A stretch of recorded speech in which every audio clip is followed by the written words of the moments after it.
Okay, first of all, I want to really thank you for making this semester a wonderful one. It's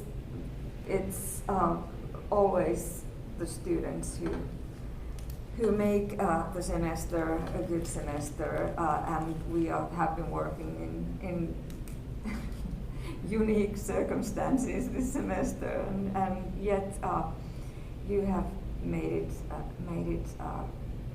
a nice one, and especially I want to thank you who have face the world of COVID and come to class every time. This has been lovely. You have made my teaching feel more normal, and I want to thank the remote students there behind the camera, and it was really nice to meet everybody.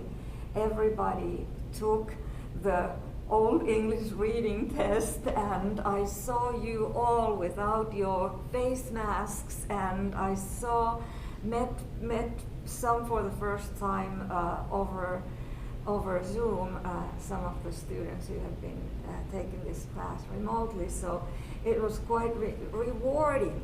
It was rewarding to me. I always have this. This is part of the grade in this particular class. And some students are dreading it. How can we read Old English? But I didn't get that kind of a nervousness from you at all. I think you just kind of like embrace this as something you will need to learn to do. And in a sense, it's supposed to give some motivation of learning to read and pronounce Old English, and learn the variation that there is in the phonological system, the sound system of Old English. So it's a little bit of a motivation, because that's the hardest part, I think, in this class, to learn about the different kinds of phonemes and so on in the different varieties, historical varieties of English. So today we'll do a little bit of a review, and I will talk to you about the final. The first practical thing that I do want to say is that when I was compiling the syllabus in the beginning of the semester, I marked the final when it was marked to take place, if we were all to meet here. But it's going to be an online final on Blackboard. It'll be 30% of the grade, and there will be something like 60 multiple choice questions, so each worth half a point. I marked the final in the beginning of the semester to be between 10:15 and 12:15. But it's not. It's on the same day. It's on the 7th of, and I apologize to those of you who are taking both of my classes. For some reason, the finals they went to the same day. So you can take the final at any time of that one day. So it's a Monday, the 7th of December. And the final will open at midnight, early in the morning on Monday, like midnight, and it'll be open for 24 hours. So you can pick the best 2 hours that you want to spend on that final. So you will be spending 4 hours on doing my finals, but some of the things kind of like may support each other. So it's not like doing a totally different topic. So is that clear? Just pick up the time when your brain is the sharpest, and get a cup of coffee and something to munch on, and it's open book, open note, and so you can use all the resources that you have available. But don't use your friends as a resource. So collaboration is not allowed, but Open book, open note, yes. Of course, do the studying before that, because if you have a multiple choice question that you don't know you haven't seen the terms ever before, and then you start looking for that from the 16 weeks of postings and the book, which is almost 300 pages, so you will be wasting a lot of valuable time. So during the test, because it's timed, it's, the clock is running all the time. That's how, the Blackboard tests are. And after 120 minutes, you are out of time. And so do the studying before, don't save the studying for the 2 hours when you're doing the test, but keep your materials available so you can check, and that's totally fine. I'm not going to even pretend that this is a normal semester where your test is proctored. There's no way, some conscientious person would be like, oh, I'm not going to look at anything. Everybody can look at anything because it's just fair, I think. And do you have any questions about that? The final is cumulative, yes? Say it again? Is the final cumulative? Yes, it is. It is. Sorry, it's cumulative. It's everything we've done in this class. So it's the entire book and all the postings. So, of course, some of the postings were just for fun, but that's kind of like for you to decide. But the book that's the main thing, and a lot of the postings and the videos, and so because everything's been posted there online. So if you feel that you didn't quite get the vowel, the great vowel shift, you can go and review that video. So anyway. So everything is covered, and from the beginning to the end.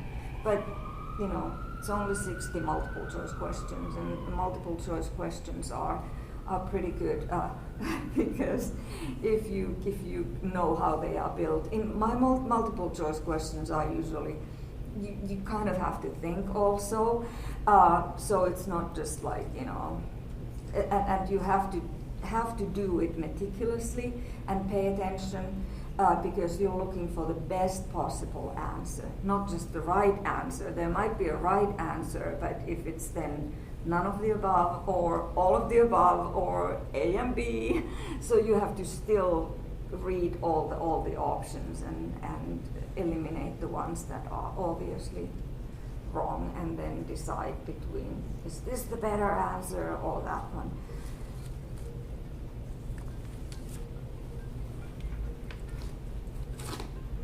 What is the rule? If the phone rings during the lecture, you have to It was a solicitor. Oh, so sorry. I waited, at least I waited till the last class to do this silly thing, to have my phone ring. It's silenced now. Sorry about that. Okay, so we've got 10 chapters in this book, and the last chapter is really interesting because it brings us to today. Today and the variation of English today. So we've been talking about the diachrony of English, the history of English in this class, all the way up to the last chapter. And there, what the approach there is to look at the modern period of English and how English varies from one place to another, but English also varies socially. No language is spoken in a vacuum, like we talked about during last class, and that's the area of sociolinguistics that the chapter 10 focuses on. It focuses on what is going on today. And last time we introduced the notions of diachronic variation. Diachronic variation is language variation across time. So like Old English times to Middle English times to early modern English times and then modern times. But during all these periods of English, of course, they are artificially demarcated from one another, and you've got the years for Old English. We start from 449 with the arrival of the Germanic tribes into Britannia. And then that period lasts till the Norman Conquest, roughly 1100, Norman Conquest being in 1066. But during that time, we refer to that time as Old English, sometimes referred to as Anglo-Saxon as well. And then we start the Middle English period that starts artificially indicated by the year 1100, and that lasts till 1500. So the Norman Conquest marks the beginning of Middle English. And then we have early modern English starting from the Renaissance times, 1500 to 1800. Some books say 1700, but I think 1800 is fine. That's the early modern English time, which again we have an English, a variety of English that is sufficiently different from Middle English. Middle English was sufficiently different from Old English, so that on an average we can say, hey, this is a different variety of English, a different diachronic historical variety of English. And I hope that, after having been exposed to some of the texts and a lot of the nitty-gritty of phonology and phonetics and morphology and syntax of these different varieties, you will now, after this class, be able to, if you see a text, like a Middle English text, like Chaucer in the original, you can say, oh, this is Middle English. And why is it Middle English? It's Middle English because it has a lot of French influence, because of the Norman Conquest, and it's, first of all, Middle English starts to be understandable. Old English you have to study as a foreign language in order to understand that. But then we come to early modern English, and some general principles, generalizations about early modern English would be that it has a lot of Latin influence, especially the formal written texts that tend to survive and make their way to textbooks and so on. So early modern English has a lot of Latin and Greek influence. Remember that huge flux of foreign words into early modern English during that time because of what happened at the beginning of the early modern English times was the printing press coming to England. And now we have printed texts as opposed to what in Middle English were just manuscripts, written manuscripts and handwritten manuscripts and copied manuscripts and so on. But now during early modern English times you don't anymore have to kill an animal in order to get the book out, and the printing press was just an amazing influence for the dissemination of text, and that's when the standardization of English started to happen. So what the variety of English, the dialect of English we speak today in America is a development of London dialect, because that became the standard at that time. There was and there still is a lot of dialect variation in Britain, and yet in most societies a particular dialect tends to gain prestige for whatever reason. Usually it's the language of people who have prestige because they live in a particular place which has prestige, or there is a prestige for whatever reason. Like educational centers, business centers, capitals of different countries, they tend to have the dialects that have more prestige, and then that prestige dialect tends to hog the space from other dialects. But a lot of dialect variation still exists, and that's where chapter 10 brings you to. So we looked at the diachronic variation from Old English to Middle English to Early Modern English to Modern English, present day English. And then the last chapter kind of specifically focuses on what is referred to as synchronic variation, which I mentioned last time already. So we've got diachronic variation across time.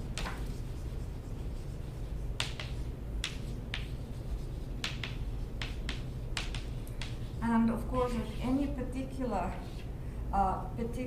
era of English, we can take like a cross section of how that language is spoken. But the fewer texts we have, the less we know about synchronic variation. So the last chapter is about synchronic variation of English, different varieties of English. And that means that you look at how English is spoken at one particular time. Of course we could do the same thing with here with Old English, here with Middle English, here with Early Modern English, and so this is the present day English. But we have less information, because from Old English specifically, we have just a few texts left. I mean, luckily many texts, but it's still a limited number of it's a limited sample of how people actually spoke. But now today we know more about it and can look at the synchronic variation. So if we think about the difference between synchronic versus diachronic variation. Diachronic variation is like, you take a film of something and let the film camera just continue filming, and that's when we look at what changes happen across centuries. Synchronic variation, we could kind of like say that's, you take small snapshots, small pictures of language at different places while the language is frozen at the same time, and so you go to different places and different places geographically, socially, ethnically, and so on, and you take samples of the language at the same time. So that's a distinction that is clear, right? Yeah. So in the last chapter, I think it's quite fascinating. It's the area of sociolinguistics, language in society, how language varies in society based on where you are. Like obviously we have different languages based on where within that language you find yourself, what your group of identification is. Like if you come from a particular place, from East Texas, New York, California, you speak a slightly different dialect, even though all dialects would be English dialects still, because they are mutually understandable. And then also the variation, which your book doesn't really look at that because it's a history of English book and not a sociolinguistics book, is also the fact that everybody speaks differently depending on the speech situation, slightly differently. So we alter the way we speak a little bit depending on the situation, and that's called register variation. So we have different languages, different dialects, and different registers. by the way, next semester we are offering a class on sociolinguistics, which looks at language in society, how language varies from one group of speakers to another, and how we all vary our language depending on the situational features in that particular, in a particular speech situation. So if you still need a 3000 level class or know of anyone who needs it, it's offered the very first time this semester, next semester. So it's just called sociolinguistics, which is language and society. Okay, so what did you learn in the chapter? What did you find anything particular interesting in the final chapter of the book?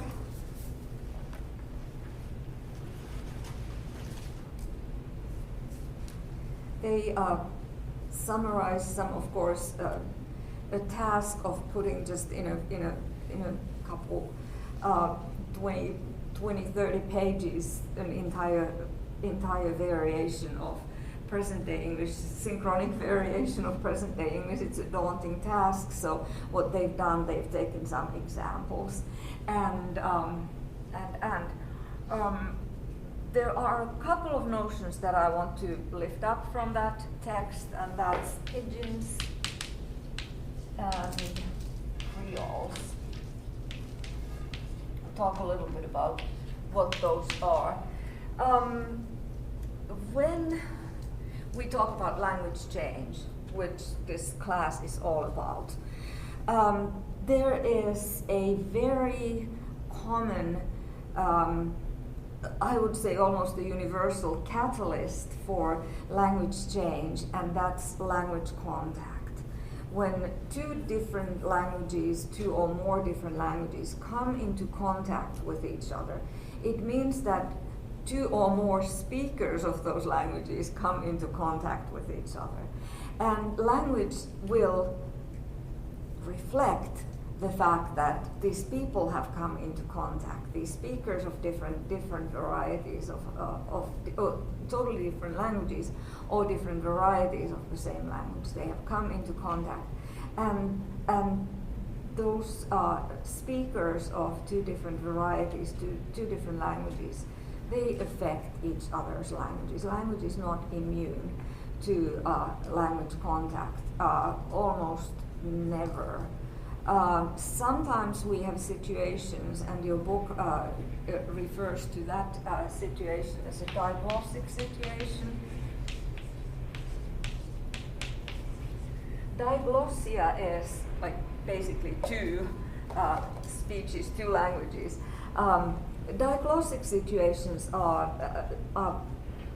happen sometimes in societies where you have two languages or two dialects, two related languages or two dialects that are reserved. One is reserved for one particular functions, and the other one is reserved for other kinds of functions.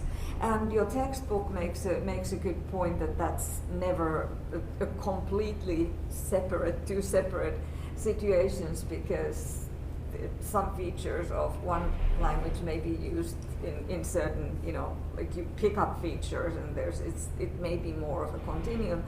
But diglossia as a term, in theory, at least, and in practice where this happens in a pure form, refers to a situation where there are two varieties.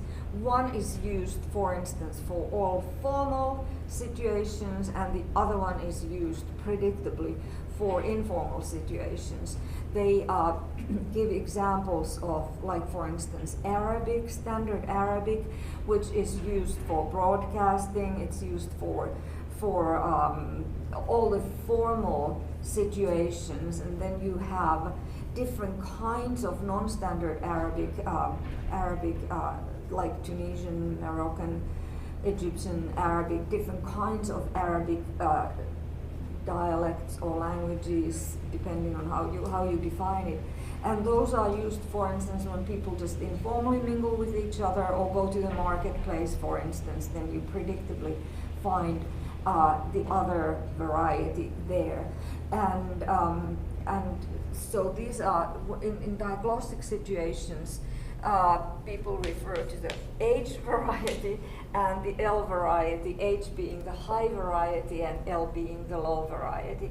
And the high variety is used for, like, broadcasting, for instance, on TV. You would use the H variety, and then the L variety when people just mingle together in informal places. So that's diglossia, and you can see that it can very rarely be happening in its pure form, but it's an interesting situation, and you can probably kind of, think about today's America in terms of this whole notion that you have certain places where you use one more formal variety of English, and then, like, a stereotypical example would be like a job interview, but then if you're just chatting with your friends at a party, then you would be using a more informal variety. Yes? Could you also say this about not just spoken English, but written English as well? Because yes. when I'm writing formal papers and things, I write very formally, and I don't use contractions, and I structure.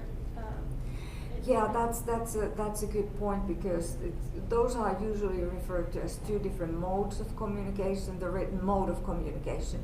But absolutely and definitely, the written mode of communication, it requires typically everywhere the H variety. That's why it's so interesting and kind of like foregrounded and marked. If somebody goes and writes a novel using a lot of non-standard varieties of English, like one of my graduate students just defended his thesis on The Color Purple by Alice Walker, and what Alice Walker did is she uses, has anyone read that book? You may have heard about it. The Color Purple is, there's this character, Seeley, who uses African American vernacular English, and Alice Walker wrote the book mostly, not completely, but mostly all the Seeley's letters that the book consists of, like more than half of it, in African American vernacular. And now we have a written form of language which we are not used to typically seeing as written. And so it's an interesting kind of like, you're crossing, doing something that is not conventionally done, and then you're bringing this variety into the knowledge of readers who are not maybe even familiar with it. A lot of varieties of language varieties, like for instance the Native American languages. Your book brings us Lumbee English, which is a dialect of English, but it's influenced by Native American languages to an extent, by phonology and some words as well. But Lumbee, for instance, doesn't exist anymore. It's an extinct Native American language, but people who are ethnically Lumbee, they use a dialect of English. But what I wanted to say is about Native American languages that still exist today. You don't have to go far to actually find or hear, even here, it's more rare, but you can, if you dig around for a little bit longer. The Alabama and Kashada, take Highway 30, about 60 miles, and you get to the Alabama Kashada Reservation. And both Alabama and Kashada, they're closely related languages, but two different Native American languages. They're spoken there. There are about 500 people living there, and not all of them speak it anymore because these are in danger of becoming extinct.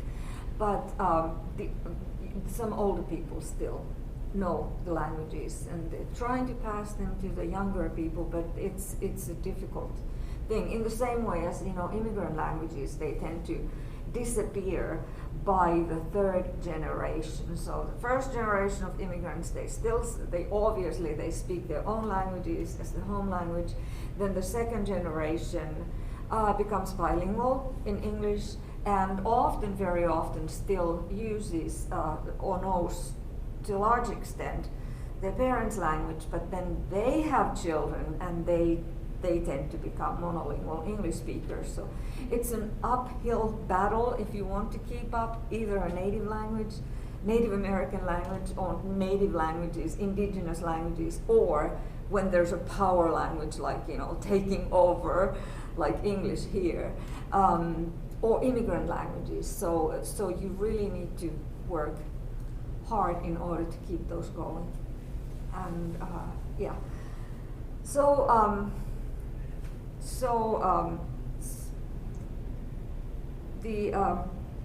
Anyway, what I was going to say about Alabama and Kashada, the two Native American languages spoken at the Alabama Kashada Reservation, they are mostly spoken versions. They are not, people very rarely write in those languages.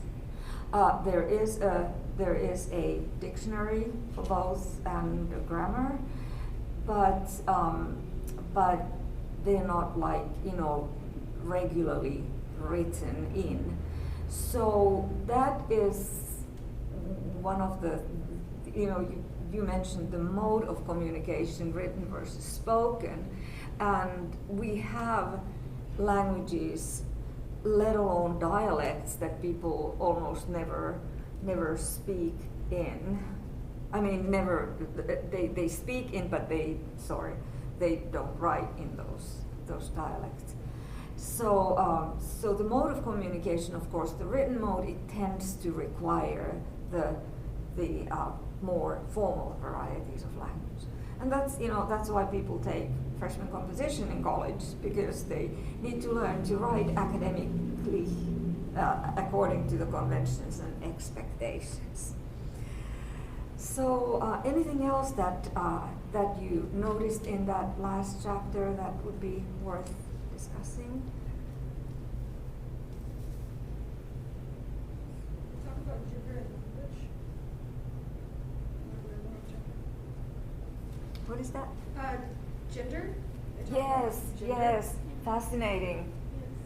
Fascinating, because gender is one of those things that we tend to notice as the first thing when somebody calls you.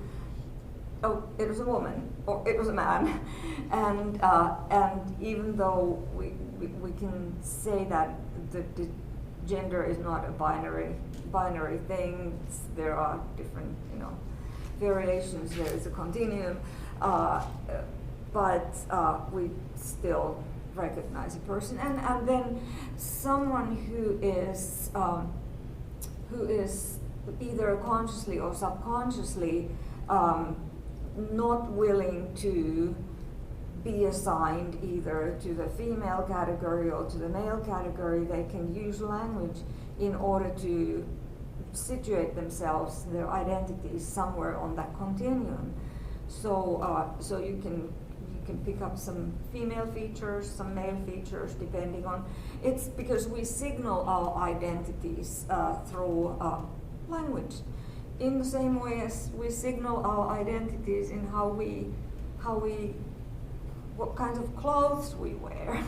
So that kind of an analogy is we speak in a certain way, we dress in a certain way to show who we are, to what we want to show about ourselves. Okay, gender it's an interesting topic of variation, very interesting. Ethnicity, another one. Socioeconomic class is another one, because people linguists have borrowed the socioeconomic class notion from sociologists. So there are higher class and middle class, or upper class, middle class, lower class, working class, lower class, and even though linguists don't necessarily want to be categorizing people according to the social class or any other category per se for the sake of classification, these things have correlations to how people speak. So it's very interesting when you're looking at sociolinguistics, the synchronic variation of language. All right. So what kinds of things will be coming up in your 60 or so multiple choice questions? Cumulative, everything will be covered, so we're going all the way back to pre-English times, even before English was born, to those times of Indo-European, and also, I'm not going to do, we have this introductory chapter of grammar fundamentals. I'm not going to be focusing a lot on that because of course, you expected to know the terms, so you understand if they appear in the questions. But there's a separate class for grammar, so we don't need to test you on grammar fundamentals specifically in this particular class. You would, and I'm not going to be asking an awful lot about the IPA. We did little tests on IPA and so on. Of course, you know IPA, so in some questions I may be using IPA symbols, and that's what you would need to know them for. But the symbols will be used. So that's the expectation. But no huge focus on phonetics per se. So Indo-European times, we talked about those 10 different Indo-European branches, and very interestingly how knowing what English, for instance, is related, what languages are related genetically to, that explains sometimes the similarities of those languages. We did that one exercise where you have to choose between four different reasons of why two languages have the same kind of words, very similar cognate words. And so we have one reason is, and very often happening reason, is that these languages are related to each other. But another almost as important reason is that these languages have at some point during their histories come together into contact with each other, and they have absorbed some features from each other, like words most obviously. So that's the second reason for why languages have similar words. Two very rare reasons are that it's a coincidence.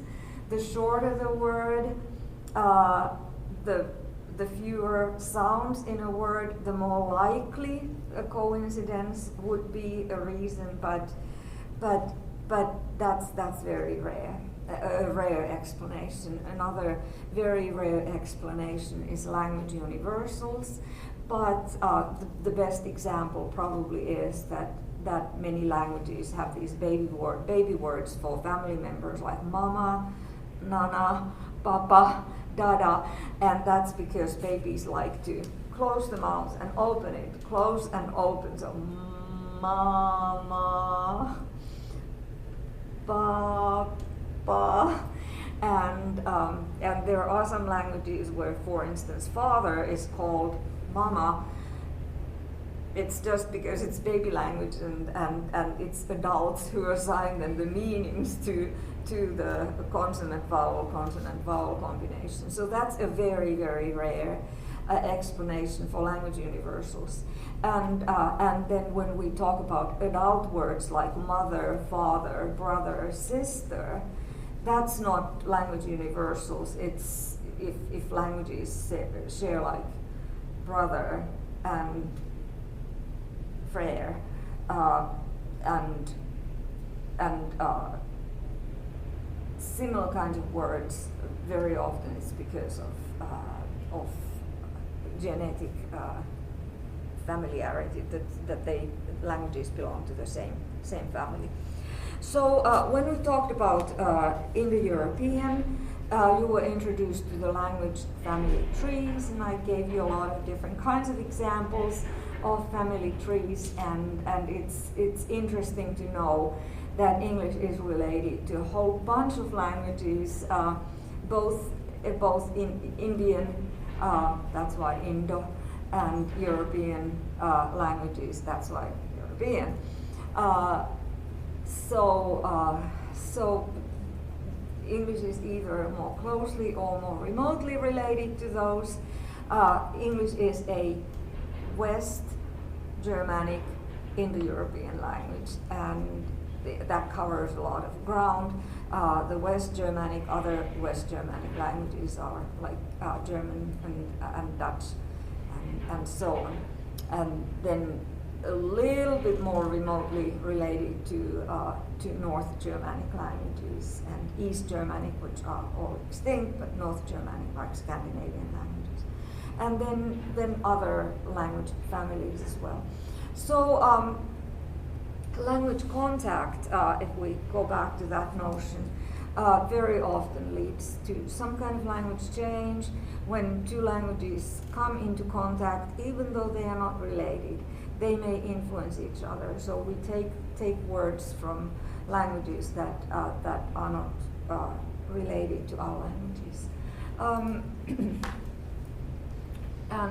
So the family tree is one way of depicting the connections between different languages. But then there was also this Vellen theory, which is the theory of waves, wave theory of language similarities and language contact specifically.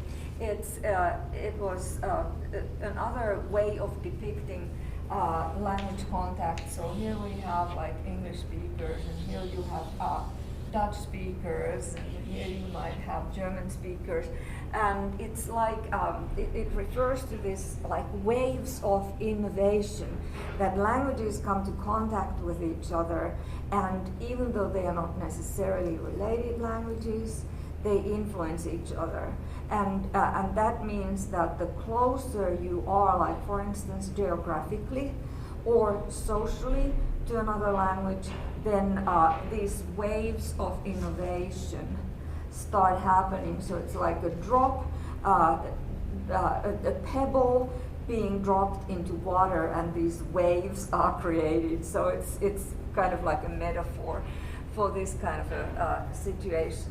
So languages that are not related to each other but are geographically close to each other may influence each other because people come into contact with each other.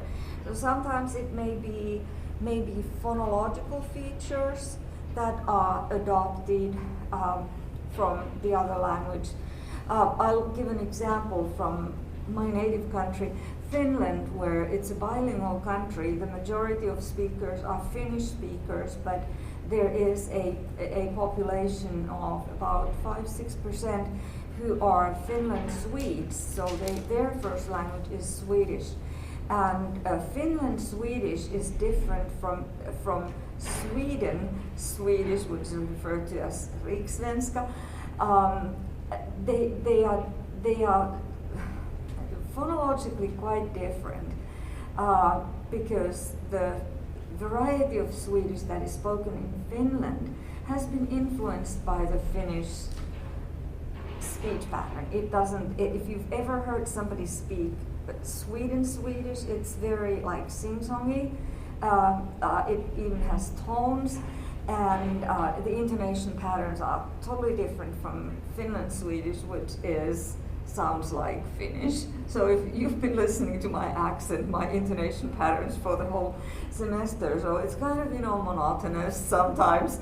It's because of the Finnish, even though I try to be more animated like the Americans are, but it's still, the native language breaks through. So that has influenced the Finland-Swedish intonation patterns. So it sounds like Finnish, even though it is.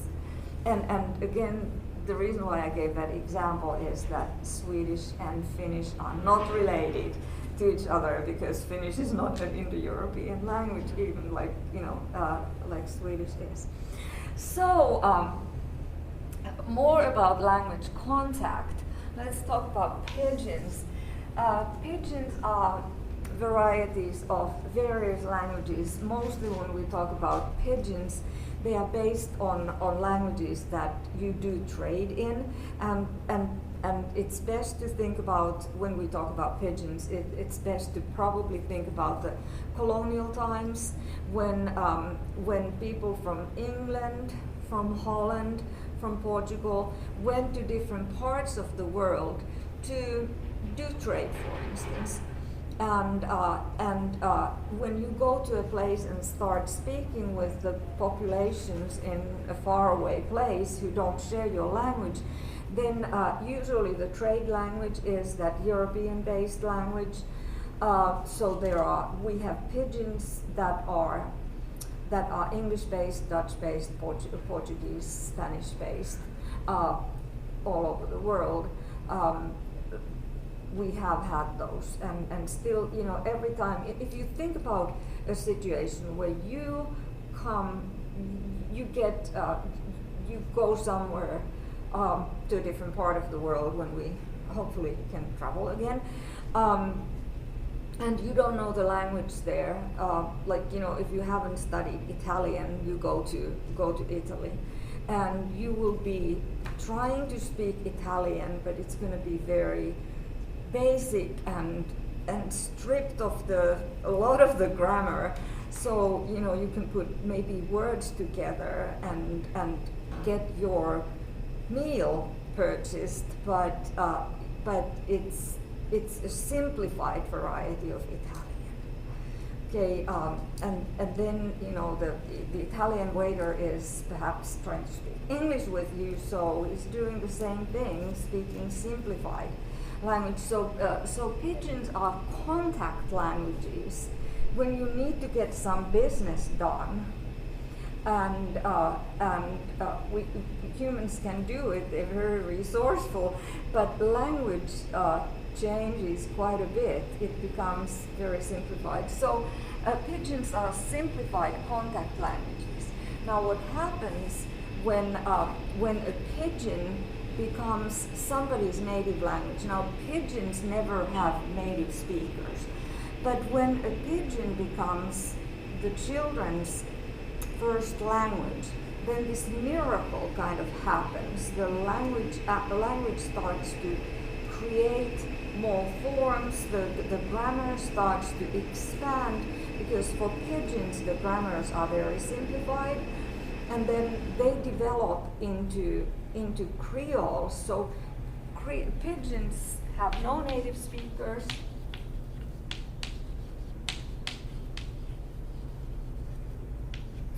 Creoles have native speakers.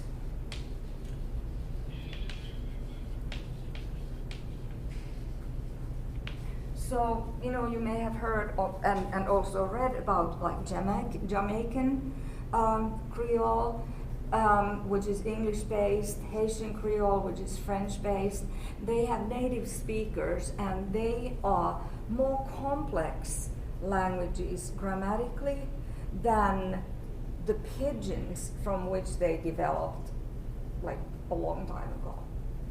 So these are some interesting things, and your book has a good discussion about the fact that the different Creoles around the world, they share some features, and that can be explained either by the fact that there may be some universal tendencies in how what happens to languages when they come into contact with each other. Okay, so I might give you some examples about okay, these languages have these words together. Now, why would they be sharing a word? We did that exercise, so you can go over that. But just basically know the Grimm's and Werner's laws, the great vowel shift, what happened to English during the different, the basic things that happened to English during its during the times that we have demarcated. And you know, if I give you like, for instance, Shakespeare, what variety of English did Shakespeare write in? Early modern English, yes. Chaucer, Middle English, the Beowulf poet. Old English, yes. So those kinds of things, and I think, you know, just read the materials, and if something is not clear when you're studying, shoot me an email. And I think that's all. So thank you, and have a good holiday. I'll still work with you, you know, on the 7th when you have the final. And the last posting I have posted for today is the Christmas story in Old English. So, okay, thank you, and you have a good rest of the week, and we'll still be in touch. Bye.